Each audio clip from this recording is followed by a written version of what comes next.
on getting the add-on cards to work, and one of the add-on cards that I've tried so far is the 80 column add-on card. And what this does is it allows you to put the Apple IIe in 80 column mode, because by default it only has. In addition to that, it provides an extra 64K of memory on the motherboard. So there's 3, 4, 6, 7 expansion slots, which, if you think about it, for the time, that's, well, the IBM PC had quite a few as well, but still, that's an awful lot of expansion that you get with a computer. But the tongue on the add-on card here is too long for those, and there's only one extra slot then that goes in, and that's this auxiliary slot here. And the add-on card is kind of neat, though I haven't really been able to test it. But the add-on card is kind of neat if you power it up and turn it on. And actually, I've got, whoops. Where is it? 3? Yeah, there we go. Hey, cool, that's better. So anyway, this is I've got a composite to USB capture card picking up the video there from the Apple II. This will actually display color, but this capture card isn't very good, so it's just going to be these rainbow colors going on, and I can't help it. But it's better than trying to get video of the actual screen, so we'll just go with that. So anyway, the 80 column card is kind of interesting. If you want to put your computer in 80 column mode, because right now it's in 40 column mode, there's a couple things that has to happen. First, you got to activate the card with this PR number 3, and you see that it automatically switches into 80 column mode, which is kind of neat. And then if I want to switch back to 40 column mode, I hit escape 4, or I go back to 80 column with escape 8. Pretty simple, straightforward. Actually, a number of computers, Compact's first desktop computers, and Compaq was the first real challenger, the first real clone of the IBM PC.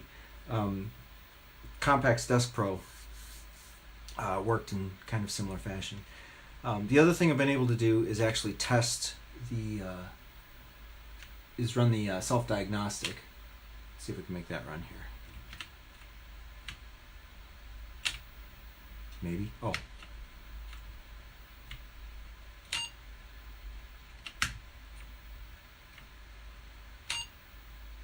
I don't know why I'm not getting it to work. Let's power it off and on again.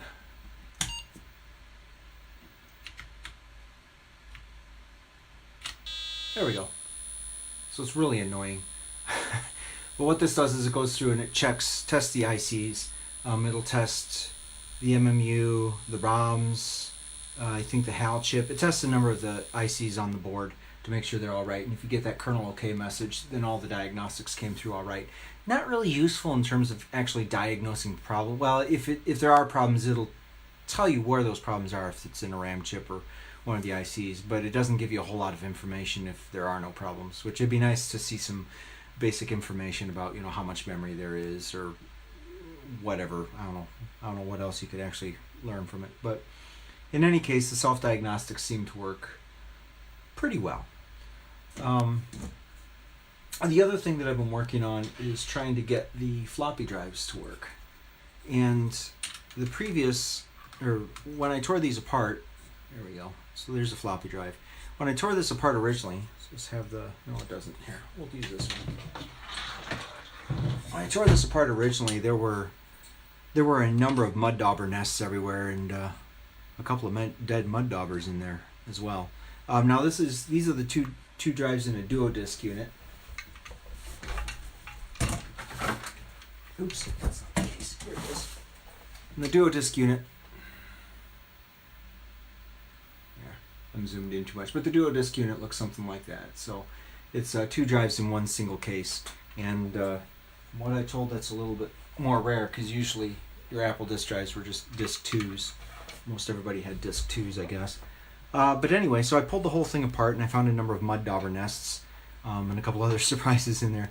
But I had to I went through and I cleaned all these guys down, and I kind of tore everything apart as much as I could, or as much as I really needed to. And then I got it all put back together. The only thing I haven't done, and there's one other thing that I probably should address before I really put these things together, and the first is the belt. And the belts, let me find the other one here. Oops. The belts aren't in the best of shape. You can see that one has kind of pinched on the end, just like this one is at one point in the belt, because it spent so much time pulled tight around that smaller pulley. But when you put tension on it, the sag in the belt more or less disappears. So in all honesty, despite their age, I don't think there's an awful lot wrong with these belts. I really think they're just fine.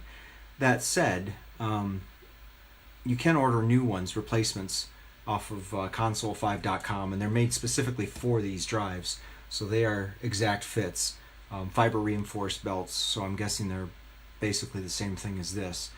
$12 a piece. I don't know. I'll probably order new ones just because. But in any case, the belt does seem to work fine, and I've put everything back together. The only thing I haven't done, I'm going to shut this down, and switch back. But the only thing that I haven't done yet is lubricate them. And I've actually tried testing them a little bit, and I've had some success. But before I do that, I do want to kind of finish lubricating them. I was just thinking of that. And I thought about what kind of lubricant, and I really don't know what would be best to use. As I'm looking at this, your basic disk drive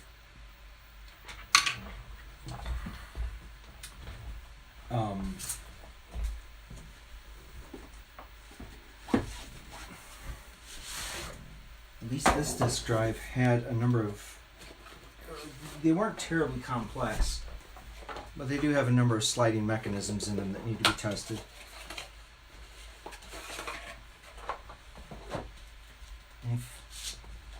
The basic disk drive, the way it functions is you slide in your disk like so, and there is a latch here that catches the front edge of this disk. And so as I push it in, you see that that latch slides forward and locks in place. And then there's a door on the front of the drive which will close this whole mechanism down. And that's how, of course, it's going to read. Oops. And then it'll eject quite nicely. And then inside, just under here, just under there, is the read head. Now, I can't really get a good, I don't think I can get a good shot of that. You can kind of see that little white spot there, just underneath the, yeah. I'm kind of flying blind here, so I don't know that I can actually point to it. But yeah, just right ahead of my pinky there, you can see that little white spot. That is the read head for the floppy disk. But in any case, there's a number of sliding mechanisms. So, for example, there is this right here. And you'll see that it catches on this latch, and then when the door opens, that resets it. So we've got a little sliding mechanism here, and then you've got the read head, which slides back and forth over that little disk window, and then of course reads the data from the disk, and you can see that it slides quite easily. But there are those parts that I think could probably stand to have at least a little bit of lubricant. I think the go-to for a lot of people would be lithium grease, but it seems like it'd be kind of thick and unnecessary for this. So what I got was just a little bit of silicone. You can get this at Ace or whatever hardware store might be near you. So I thought I'd just apply a little bit of that here to this drive real quick. Ooh, I got plenty of that. And we'll just, this is really too big. It flows a little too easy for what I want to do. But That's okay. Kind of feel like I'm oiling up the Tin Man here in Wizard of Oz.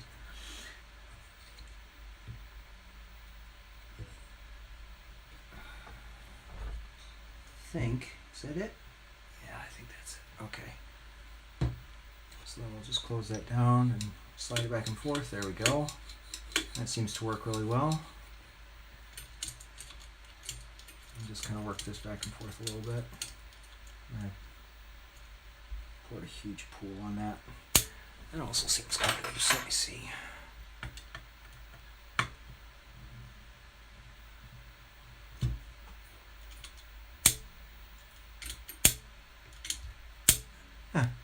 Okay.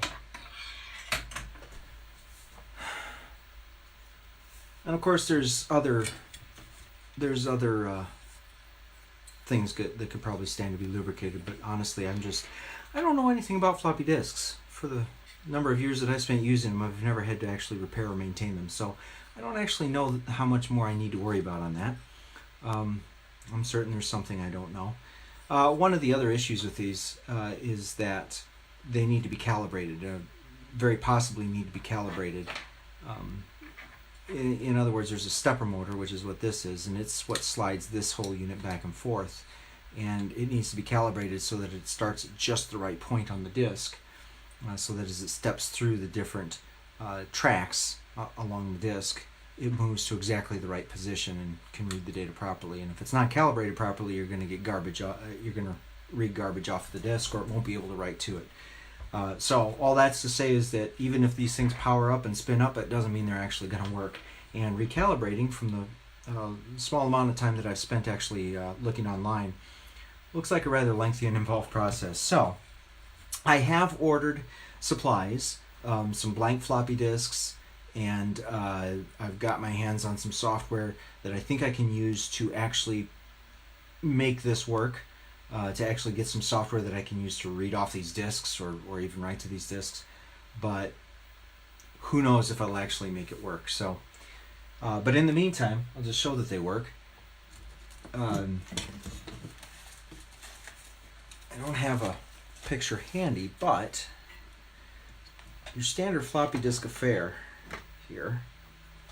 This is the case of the disk, and this is known as the analog board. Now there's two drives. This is the case for one of the two drives, and this analog board sits on top of the drive when it's in this case. So when you open it up, you'd see this analog board positioned inside the case like so. But for the time being, I've got it all tore apart. And then here's the LEDs for the lights.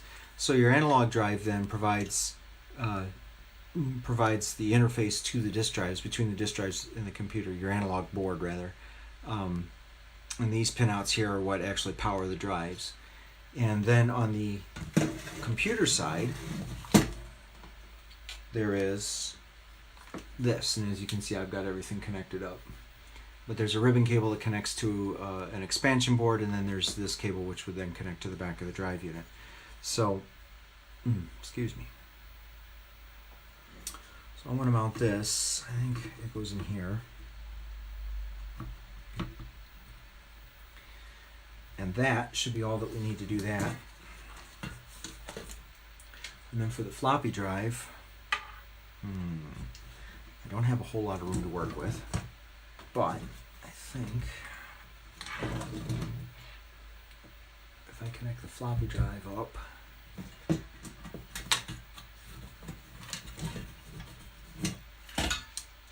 see here. Yeah, I think I can make that work.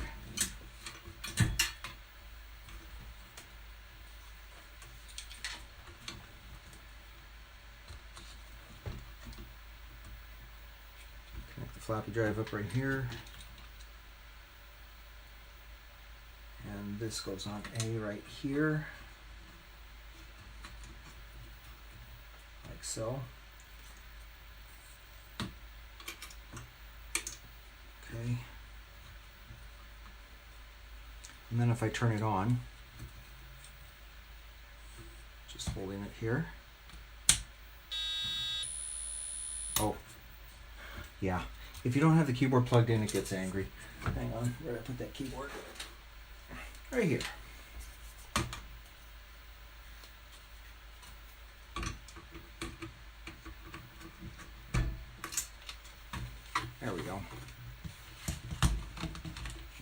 good.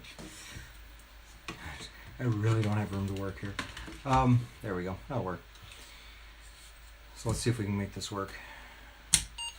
There we go.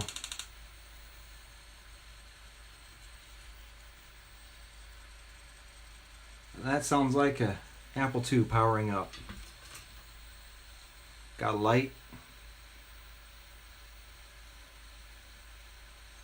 How visible that is. Yeah, there we go.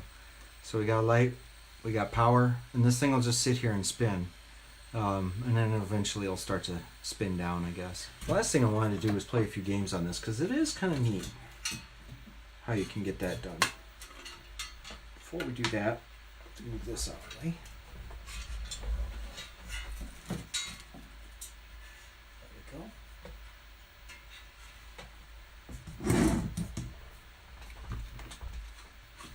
And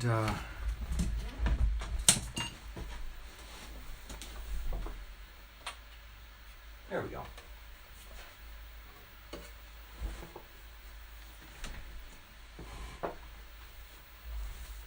So one of the neat things that you can do with your older 8-bit computers, before floppy disks were common and universal, 8-bit computers often loaded software off of cassette decks. Now this is for my Atari XL, 800 XL. So this is an Atari 410 program recorder. And you'd load a cassette. Like this one in the program recorder, and then you could load data off of that cassette tape and save programs that you'd written to cassette and that sort of thing. And Apple had a cassette recorder as well. And that's useful because we can actually duplicate a cassette recorder using just a cell phone. Because all a cassette recorder is an audio device. A lot of your cassette recorders for your computer systems were just rebranded audio cassette decks. And there is a website, ASCIIExpress.net, that has games for old cassette-based systems like the Atari 800 XL, VIC-20, Commodore 64, Apple II. And you can actually download those games. You basically play them as audio files from your cell phone into your computer, and your computer will think it's listening to a legit cassette recorder, and it'll work just fine. So I just thought I'd do that here real quick. Let's try Pac-Man first here. I gotta reload it, I think. So in order to do that, I've got my iPhone, which no longer has a headphone jack, my wife's iPhone, but I've got a Lightning to 1/8 inch stereo adapter, and then I've got it plugged into the input port then on the Apple II. And in order to load a program, tap load, push return, and it just sits there and waits. And then you find the program that you want and press play. There we go. Now it's playing. And we should see something. There we go.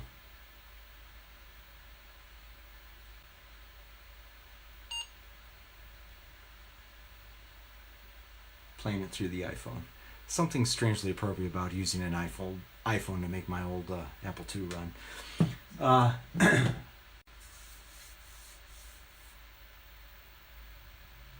Come on. There we go. Press 1.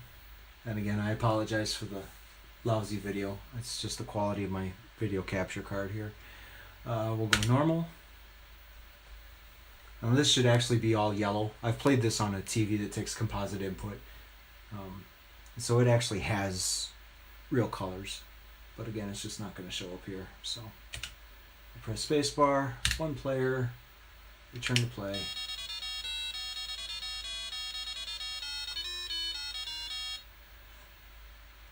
Now the keyboard controls are kind of funny. You use the left and right arrows, but then you use A and Z to go up and down.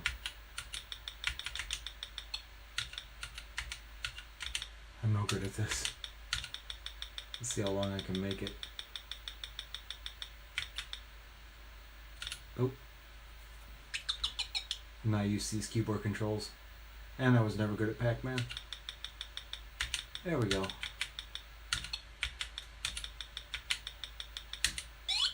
Hey, I got one. Oh. So much for that.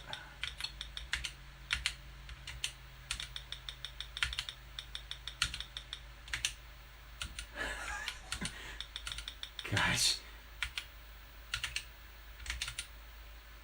I'm totally not used to these keyboard controls. But there you go, there's Pac-Man. Let's see. Can I hit reset? Nope, I'll have to do this. There's another one on here that I wanted to try. Where is it?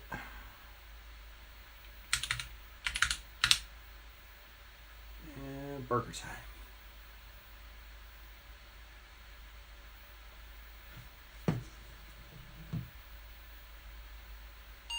There we go.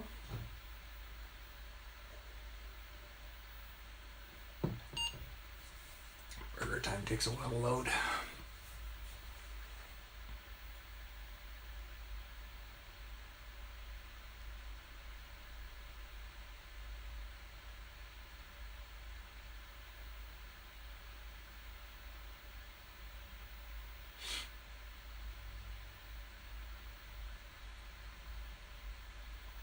There we go. Cracked by the atom, thanks to One Eye. 110 Club rules. Phone numbers and everything. Oh man. Alright. So it says to pepper you press S and to move IJKL. So those WASD controls except on the other side of the keyboard. Okay. I think I can handle that. Oh wow. Hey, there is some color. It's not just rainbow. One player, one level. I remember playing this a lot on an NES in the late 80s,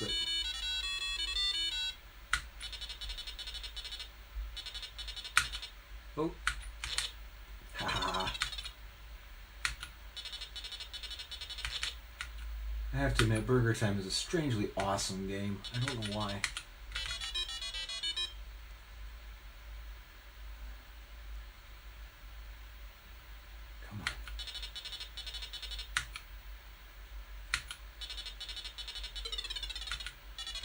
Oh, oh, oh, oh. And I should have been toast.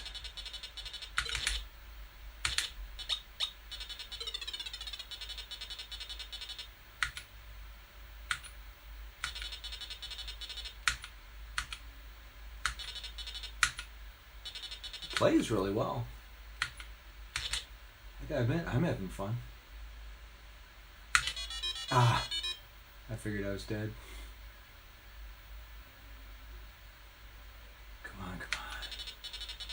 Not lettuce.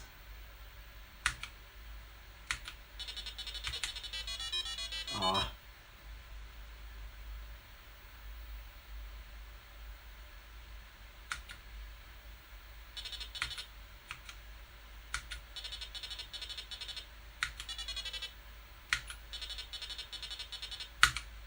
I'm dead. All right.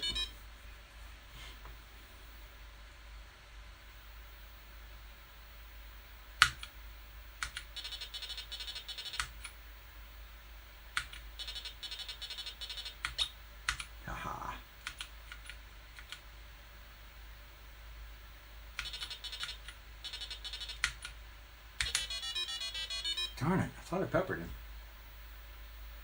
Oh well. Still. Burger Time's pretty fun. Anyway, that was really all I had for tonight, but I just thought I'd take a little time and show what I've managed to get done. Next thing I'm going to be working on is, like I say, getting a RetroBrite system set up so that I can get these plastics taken care of, and seeing if I can get something to happen with floppy disks. That would be a good thing. So I guess until then, I'll see you later.